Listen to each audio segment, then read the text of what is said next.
as medebroers en susters in die Here, iets het oor my pad gekom het, nie by een geleentheid nie, by 'n paar geleenthede. En hier staan ek steeds vandag, deur die genade van die Here. Ek wil begin deur te sê, Satan is walglik. Satan laat jou nie dinge doen nie. Satan skep die geleentheid dat jy jou besluite so neem dat dit vir jou 'n probleem gee. Die besluit is joune. Ek wil net vlugtig iets van my hart afkry. Ek wil begin deur te sê dat as ek terugkyk na my huwelik, en daar was altyd my aanslae. In enige huishouding is daar aanslae van watter aard ook al. En 'n eerste groot aanslag het in 1995 gekom. En weet julle, deur op jou knieë te gaan en in erns met die Here te praat, help. Ons is deur dit. Die tweede groot aanslag het gekom 2022, waar my hele huisgesin uit mekaar gespat het. Deur die genade van die Here, deur sy liefde, deur sy vergifnis, is ek vandag hier. Die Here het vir my op een dag verander van 'n TV-slaaf na 'n persoon wat sedertdien die ene rugbywedstryd tussen die All Blacks en die Springbokke so 2 jaar terug, 'n jaar terug, laat kyk het. Verder kyk ek nie TV nie. Ek is 'n persoon wat verskriklik hard gedrink het. Ek het nog nie 'n druppel drank na daardie betrokke dag nie. En ek het die voorreg om getrou te wees met 'n vrou wat vergewensgesind is, wat my ook lief het soos die Here my lief het en soos ek haar lief het. Dit is wat ek vir my wou afkry. Hier is ek vandag. Die Here het na daardie voorval die geleenthede ook vir my geskep waar ek moes uitreik. Ek dink in 2023 was daar 'n huwelikskamp. Ek is nie so goed met datums nie. En daar het die pad begin. Daar sit sy vandag, deur die genade van God. Nou wil ek met julle deel, ek het oor die Satan deel gedeel, ek het begin met die Here. Satan los 'n mens nooit alleen nie. Vir Satan gaan dit daaroor om mense van mekaar en mense van die Here af weg te kry. Om mense in hulle self, in mekaar en in die Here te laat twyfel. Ek sit in my familie waarin ek groot geword het ons 'n geneigtheid tot die verskriklike groot woord, veral in die Vaal-driehoek, kanker. Ek kan nie almal die dag besluit het, dis nou tyd dat ons die grootoom, my pa, en my ma moet gaan vra om ons wil graag trou en hulle blessing te kry. Toe lê my pa in die hoërsorgsentrum van die Universitas Hospitaal in Bloemfontein. En daar het hy sy blessing gegee. So het ons heen gegaan en oor die jare heen is daar nog vir my familielede wat daai groot woord onderlede gehad het, kanker. Nou my vrou is 'n kwaai vrou as dit by sulke goed kom. En sy het my gesê, terwille van jouself, terwille van jou gesondheid, maar terwille van my en die kinders, gaan jaarliks gaan doen jou kankerondersoeke. So, aanvanklik was dit half teen my grein, maar dit het later 'n goeie gewoonte geraak En ek het verlede jaar, is omtrent maart maand gewees, is ek weer vir my jaarlikse ondersoek. Ek was by een geleentheid voorheen, is ek al opgeneem vir 'n biopsie, en die biopsie was skoon. Verlede jaar gaan ek maar weer vir my biopsie, want die kankertelling was hoog op my bloed. Hy moet, as jy van julle is wat medies georiënteerd is, as ek nou jok, dan jok ek uit onkunde uit. Vir my ouderdomsgroep met my prostaatkanker, die PSA-telling, tussen 2 en 3 wees. Myne het ewe skielik uitgekom op 8.9.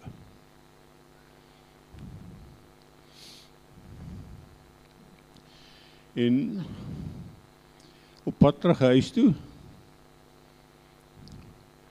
het die Amarie my gebel, en vir my gevra, my man, hoekom hoor ek niks van jou nie? Het jy, of het jy nie? Ek het gesê, ek het.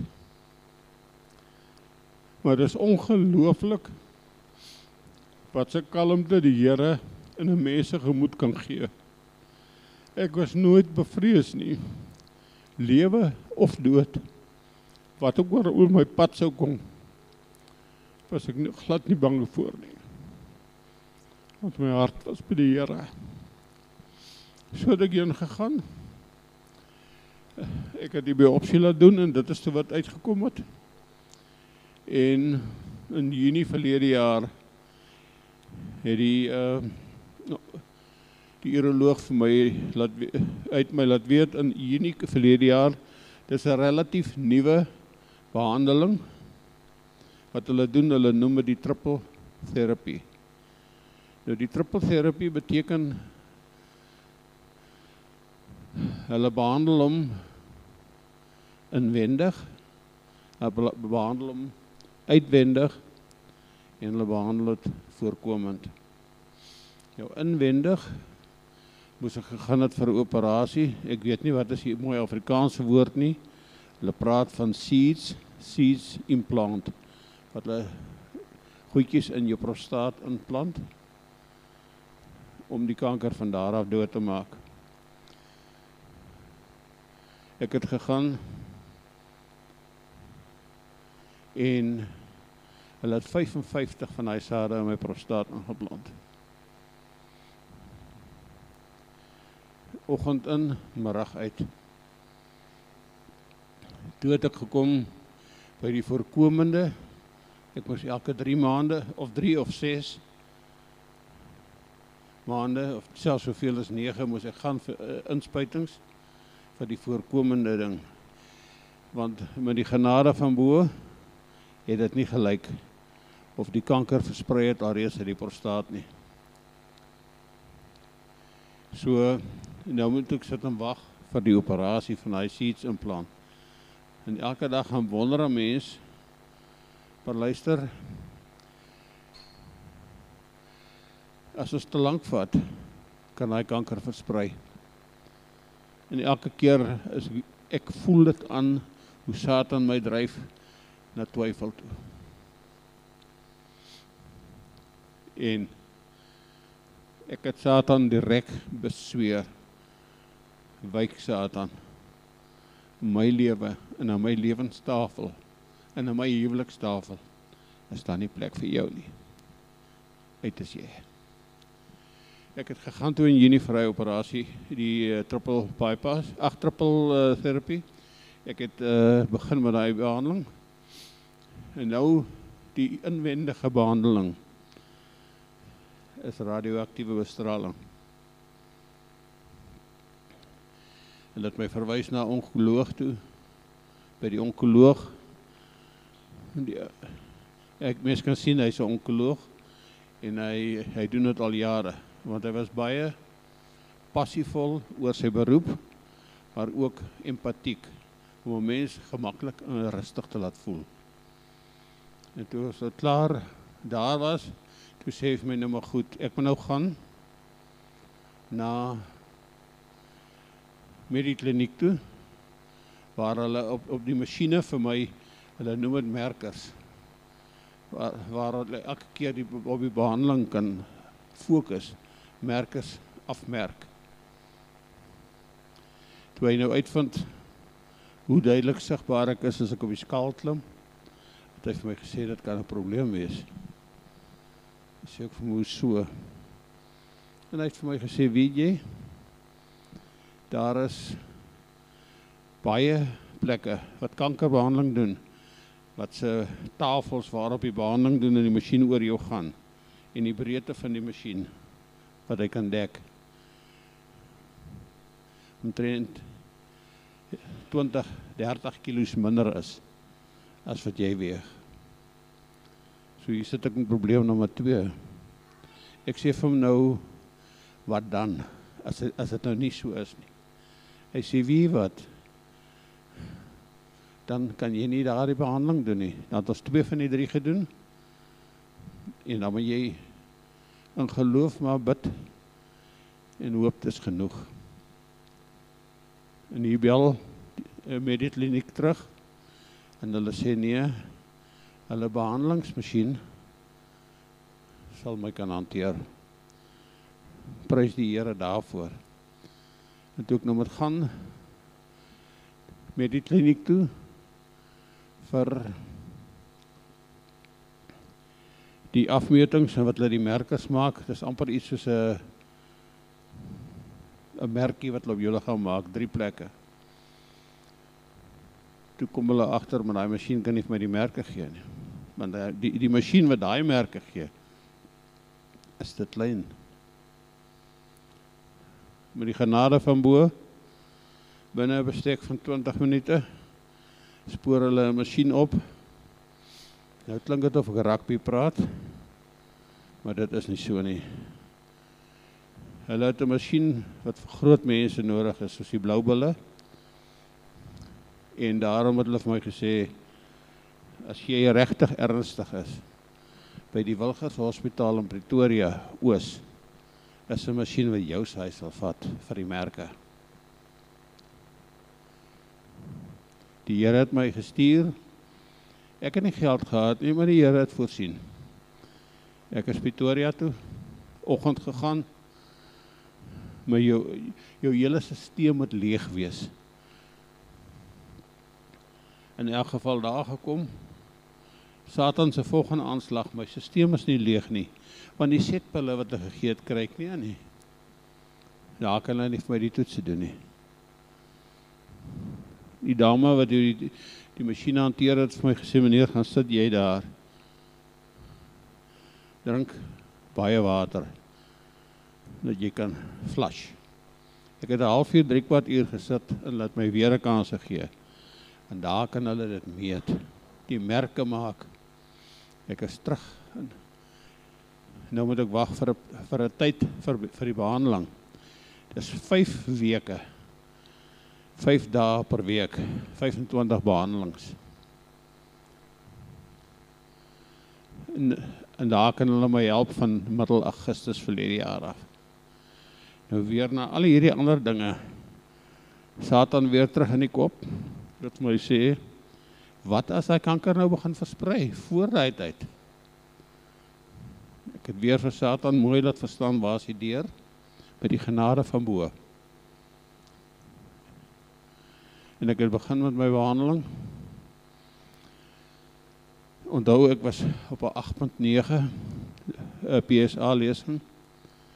En die dag toe ons klaar maak, toe die klokkie, hulle so 'n klokkie wie jy lei nou, om te sê, jy is klaar, Elmarie was saam met my.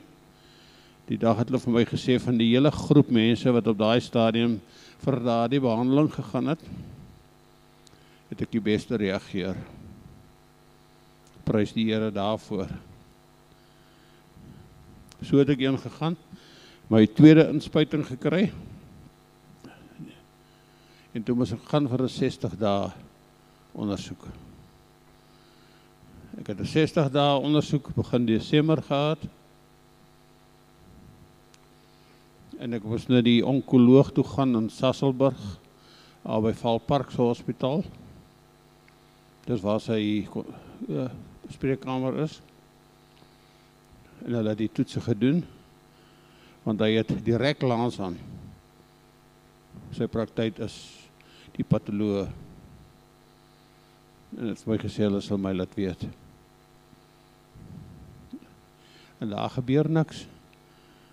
Hier kom Satan weer, probeer my wys maak. Luister, is jy seker van jou saak?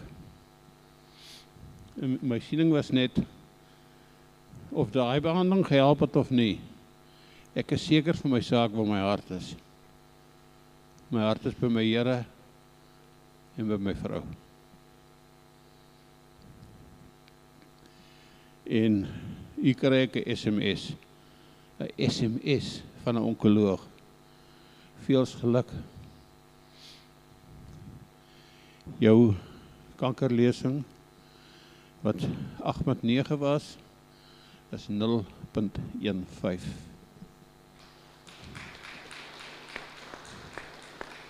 Dit was absoluut wonderlike nuus. Ek en Elmarie het dit verwag. Want ons het geglo en ons het gebid.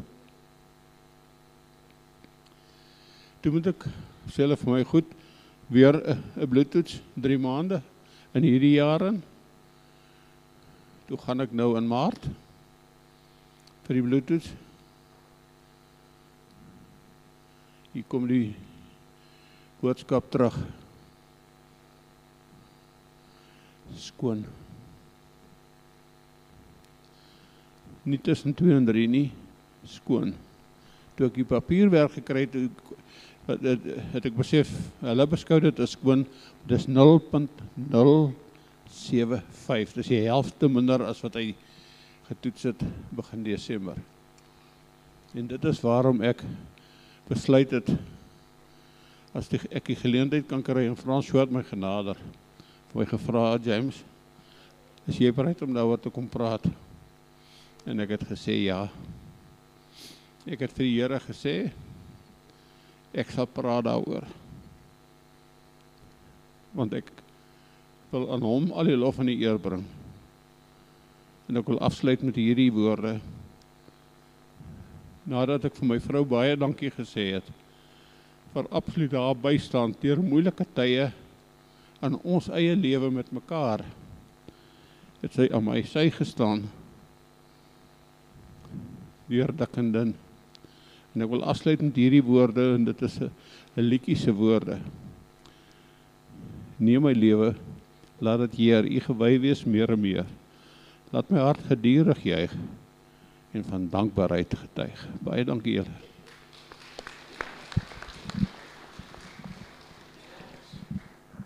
Ja, is dit nie wonderwerk nie, né? En ons dink partykeer daar's bestaan nie wonderwerke nie. Want dit gebeur elke liewe dag. En baie dankie vir James wat vir ons kon vertel het, wat hy deurgegaan het en waar hy nou is. Ons kan dit die Heilige Gees toelaat, né, om in ons te werk.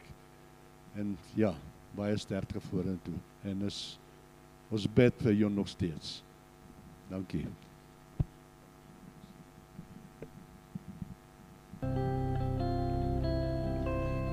Ek staan vandag so stuisende voor my, Met voor U. Deur al die eeuwigheid en alles, en saam met die U. engele wil ek nog hier bring.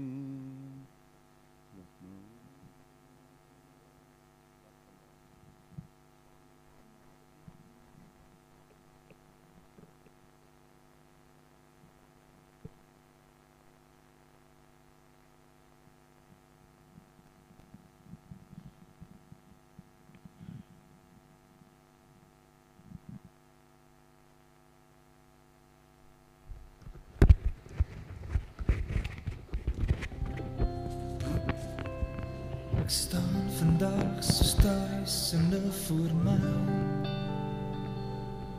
met 'n vuur in my hart voor U. Deur al die eeuwigheid U naam besing, en saam met engele wil ek ook nou uitspreek. My woorde is maar hier moet ek begin, want U alles vir my. U is die lied hier op my lippe, U is die naam wat ek bely. U is alles vir my. U is my begin, U is my einde. U is my weg, U is my lewe. U is alles vir my. En U is genoeg.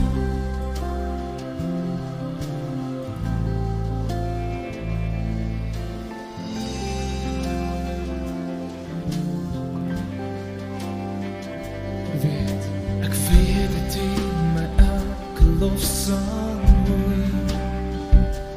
Al wil twyfel die geloof in my kom sien. Solank as wat ek leef, sal ek U prys.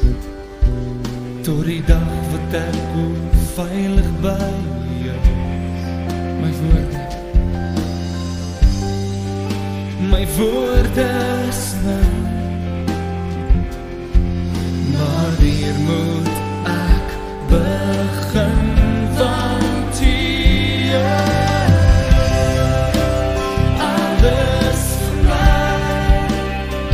U is die lied hier op my lippe, U is die naam wat ek bely. U is alles vir my. U is my begin, U is my einde. U is my weg, U is my lewe. U is alles vir my. En U is genoeg.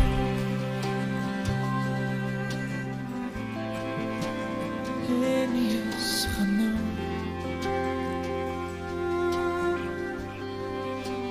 En U is genoeg.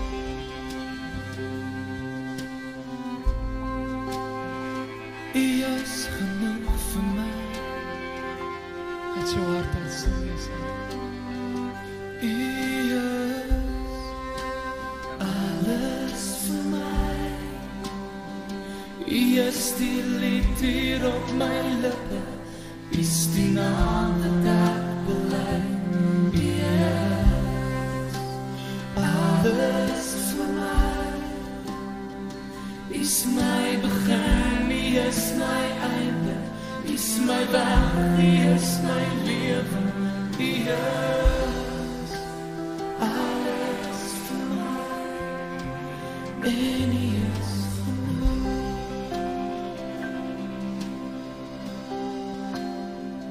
U is genoeg.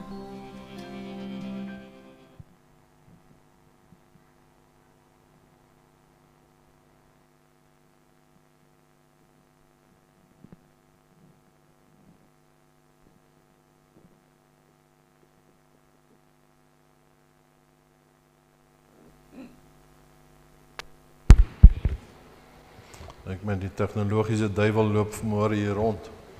Dis allemaal onsaglike woorde wat ons so pas gesing het, né?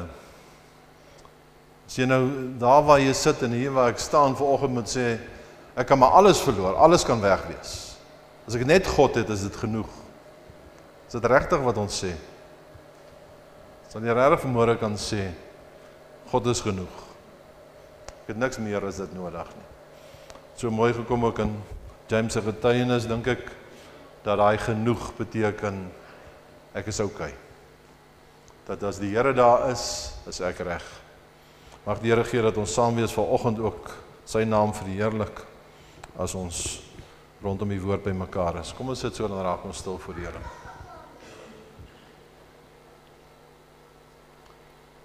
Here, as ons sing, U is genoeg, dan wil ons ook in hierdie oggend hier waar ons sit, wanneer ons na U troon toe kom, sê Here, U is alles vir ons. Wil U ook in hierdie oggend dit vir ons wees? Wil U ons harte vul? Wil U vir ons leer deur die Gees?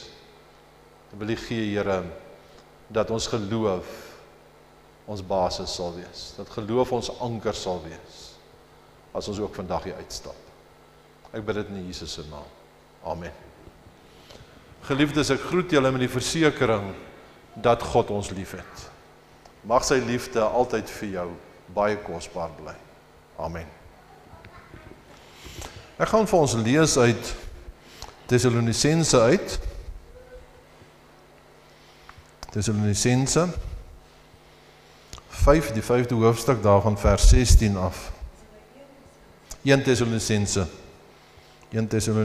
5 vers 16 tot 24.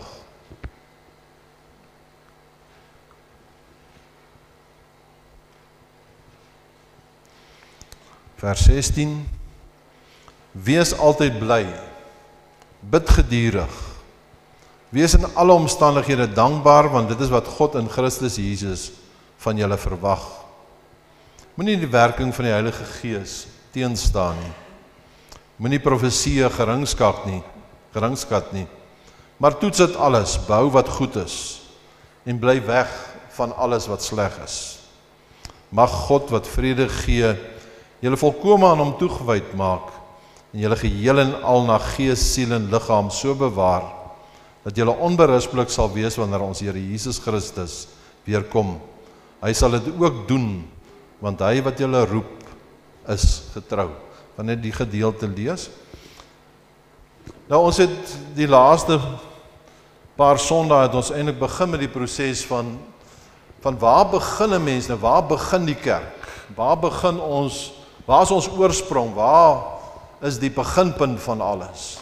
En daar het ons duidelik gesê dat die gemeente se beginpunt is wat die Here gesê het, bekeer julle sodat julle sondes uitgewis kan word. Toe het ons baie lank stilgestaan en gesê dat daar moet 'n omdraai wees. So die kerk kan nie begin ergens tussen nêrens nie. Die kerk begin daar waar mense se lewens omdraai. Waar die kerk het vir my en vir jou begin die dag toe my lewe verander het.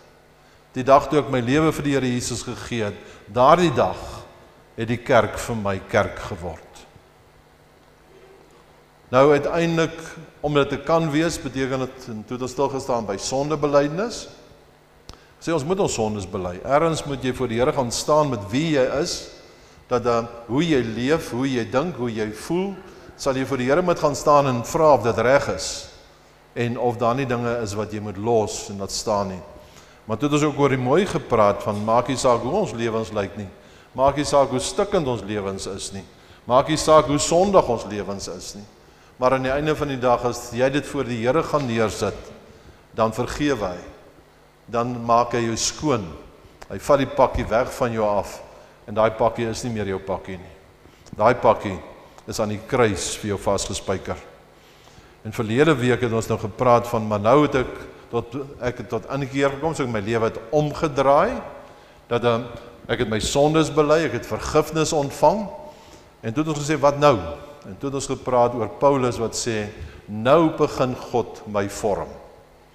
Die oomblik as jy daai eerste tree in die geloof gegee het, dan moet jy weet, jy is nou op 'n plek waar God jou gaan verander, waar sy gees jou gaan verander. En daardie verandering het Paulus gesê, wat het by hom plaasgevind, die oomblik toe hy besef het, dat die hele wêreld is gemaak om Christus te verheerlik. Christus aan die kruis het weer almal van ons verander, sodat sy naam verheerlik kan word. So verandering begin daar waar ek en jy skielik besef, maar alles wat ek aanraak, moet tot eer van God wees. Want dink vir jouself, as die skepping ter wille van Christus gemaak is, alles moet hom verheerlik, dan beteken dit hierdie preekstoel, een wat hierdie preekstoel gemaak het God se skepping gevat, hy het daarmee gewerk, dan beteken dit hierdie preekstoel moes tot verheerliking van God gewees het. Moes sy seun gedien het. En dis die fout wat ons maak. Ons doen allerhande goed in die wêreld, dan dink ons doen dit vir onsself. Maar 'n gelowige wat gevorm word, besef, alles wat ek aanraak, alles wat ek doen, met die seun van God verheerlik. En so vorm hy ons. Nou vandag gaan ons verder, en hier in 1 Tessalonisense kry ons eintlik hoe hy sê, dat hy ons vorm deur baie goed, dat hy ons vorm as 'n gemeente selfs vorm, en vanoggend gaan 'n bietjie meer oor, hoe word 'n gemeente se lewe bepaal? Wat doen God onder ons, om uiteindelik te sê, maar ook hier het heiliging plaasgevind, ook hier, dat gaan dinge volgens die verheerliking van Christus. En in die gedeelte wat ons gelees het, dink ek is daar 3 goed wat baie sterk uitstaan van hoe 'n gemeente regtig moet lewe. En die heel eerste ding wat hy daar sê is dat wees altyd bly. Wees altyd bly. So blydskap word een van die dinge wat 'n teken is daarvan dat God het jou begin vorm. Dit is 'n teken daarvan dat 'n gemeente, nou wat is vreugde of blydskap? Blydskap word, die ander woord wat daarvoor gebruik word, is vreugde. Dis daai innerlike opgewondenheid wat ons het. Daai blydskap in jou, dis 'n ligte iets wat jy dra. Julle weet mos, ons gebruik die uitdrukking, dat ek is so bly, dis verby. Ek is so bly, dis verby. Dan beteken dit, iets is agtergelaat. En jy's besig om vorentoe te gaan. Nou weet ons, waar het hierdie blydskap begin, en waaroor gaan hierdie blydskap? In Lukas 2 vers 10 tot 11, die verhaal van die herders, dan kom die engel daarso, dan sê hy hierdie woorde in Lukas 2 vers 10 tot 11, dat moenie bang wees nie. Ek bring julle 'n tyding van groot blydskap vandag. Vandag is daar vir julle 'n verlosser gebore. Kan julle sien wat is die heel eerste aankondiging gewees oor blydskap? Is wat die verlossing van Jesus Christus moet daai blydskap in die harte van gelowiges bring. Want 'n verlosser, ek en jy sit hier in die kerk en ons is bly en ons is opgewonde dat daar's 'n stuk vreugde in my hart, want Jesus, die verlosser, is vir my daar.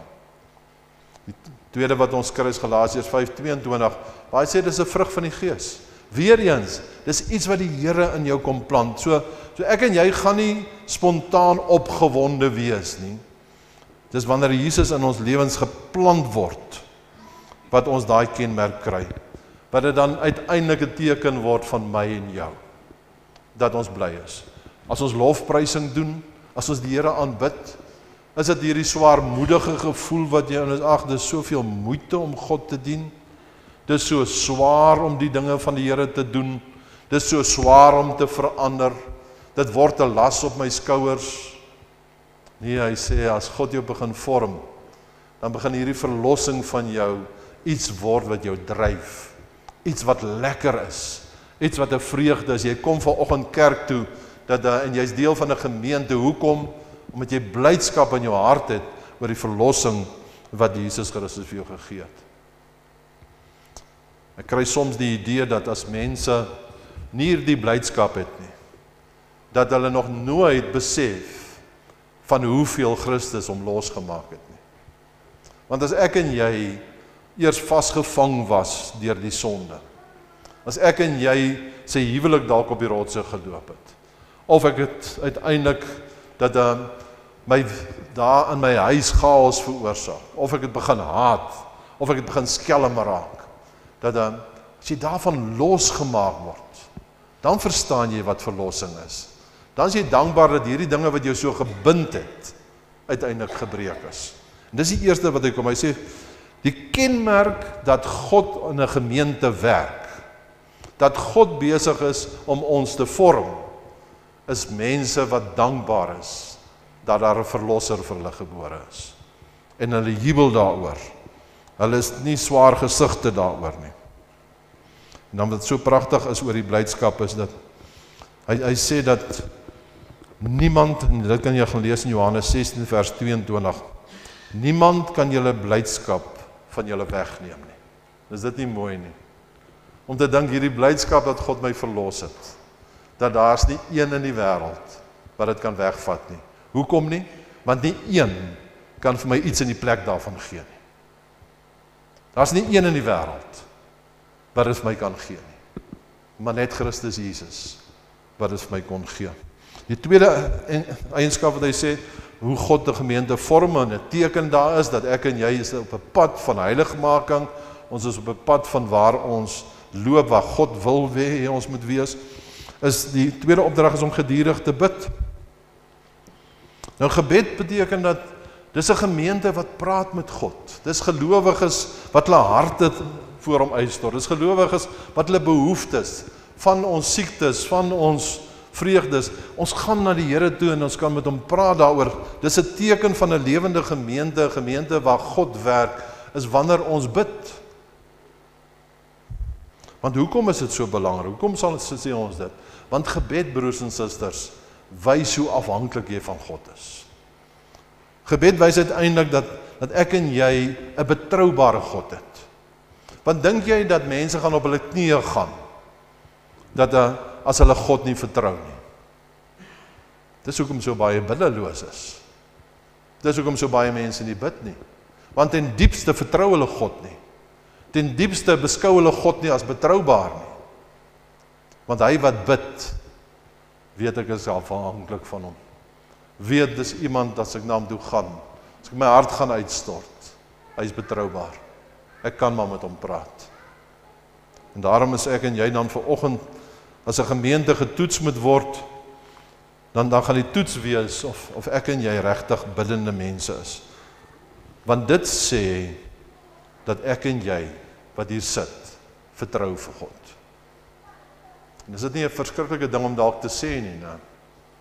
As daar in gemeentes dan net mooi niks aan die gang is nie. As gemeentes biddeloos geraak het, is dit nie dalk die rede, die diepste rede, dat daar nie werklike vertrouensverhouding tussen hulle en God bestaan nie. Maar die derde ene wat ons hier kry, is hy sê hoe God ons vorm, dat is hy sê dat ons in alle omstandighede dankbaar moet wees. Dis die derde eienskap, dankbaarheid. Nou kan jy sekerlik sê, maar hoe kan jy dankbaar wees? Ek hoor dit verskriklik baie dat mense sê, maar hoe kan jy dankbaar wees as jy kanker het? Hoe kan jy dankbaar wees as jy jou werk verloor? Hoe kan jy dankbaar wees as jy sukkel en jou man verloor het of jou vrou verloor het? Hoe kan jy dankbaar wees oor al hierdie omstandighede self? Het julle gesien wat hier staan? Hier staan, wees in alle omstandighede dankbaar. Nêrens in die Bybel staan daar, wees dankbaar vir omstandighede nie. Nêrens.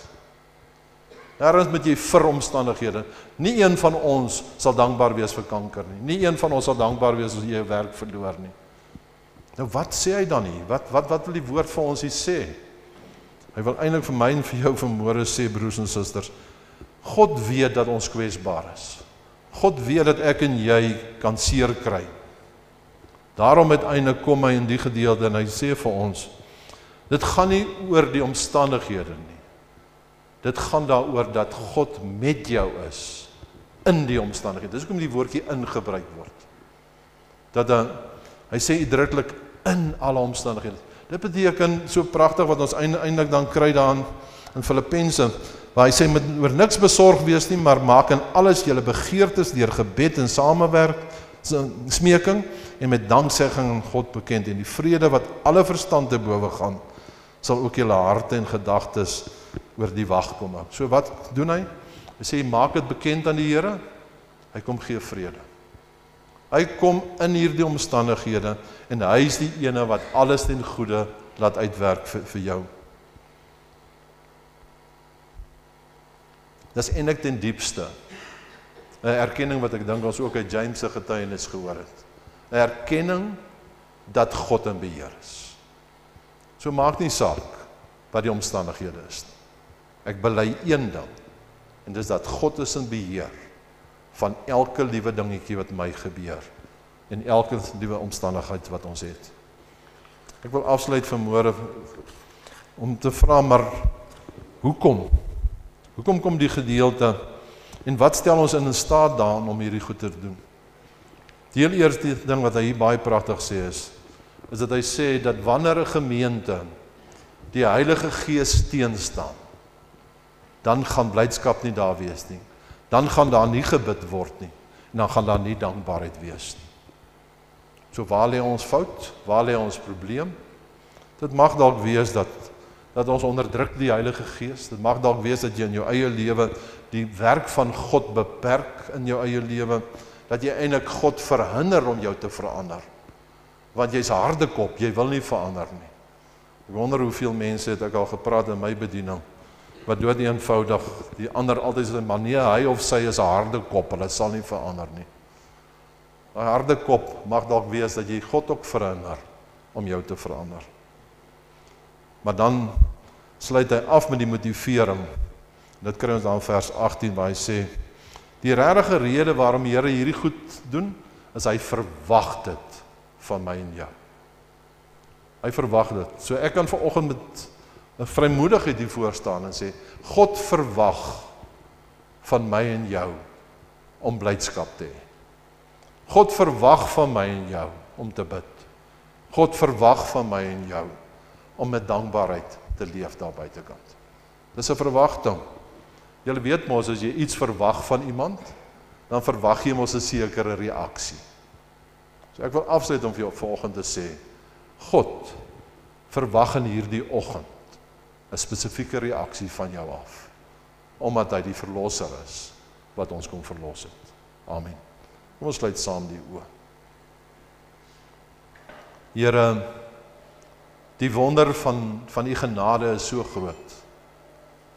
Ons wil vanoggend vra dat u deur die Heilige Gees diep in ons harte die blydskap oor ons verlossing groot sal maak.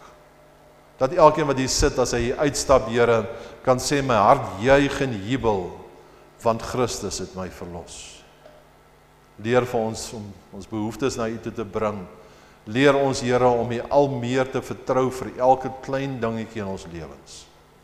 En leer vir ons om dankbaar te wees in alle omstandighede.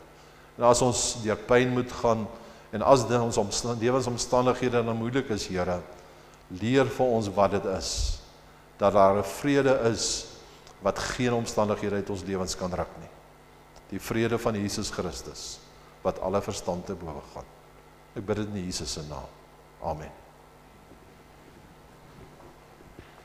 Kom ons sluit nou vanoggend af met die oorwinningslied, om so ietsie van ons blydskap oor te dra. Sing hierdie lied met oorgawe. Laat jou hart vanoggend jubel oor die oorwinning wat daar is.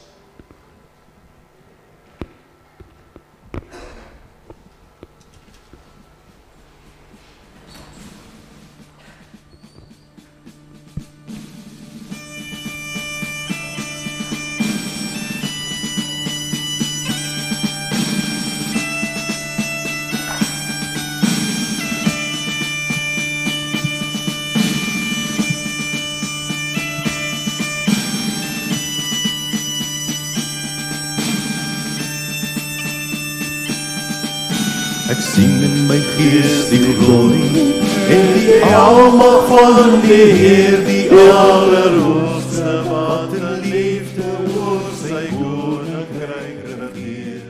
Hy beloof aan die einde, op die wolke kom hy weer. Hy is koning, hy regeer. Loof op prys hom, halleluja. Loof op prys hom, halleluja. Loof op prys hom, halleluja. Hy is koning, hy regeer. Die Here is ons vesting wat vir altyd sal bly staan. Hy beskerm elke mens wat in geloof na hom toe gaan. Hy is ons skuiling, hy is ons wapen, hy het die vyand reeds verslaan. Hy is die rots wat ewig staan. Loof hom, prys hom, halleluja. Loof hom, prys hom, halleluja.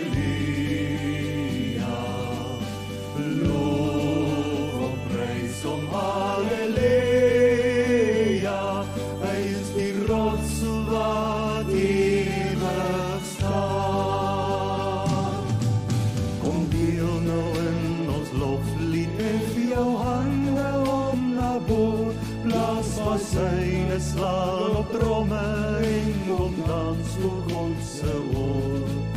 Kom leef in die oorwinning van sy woord waarin ons glo, want sy woord sal ewig staan. Loof hom, prys hom, halleluja. Loof hom, prys hom, halleluja. Loof hom, prys hom, halleluja. Sy woord sal ewig staan. Sy woord sal ewig staan. Sy woord sal ewig staan.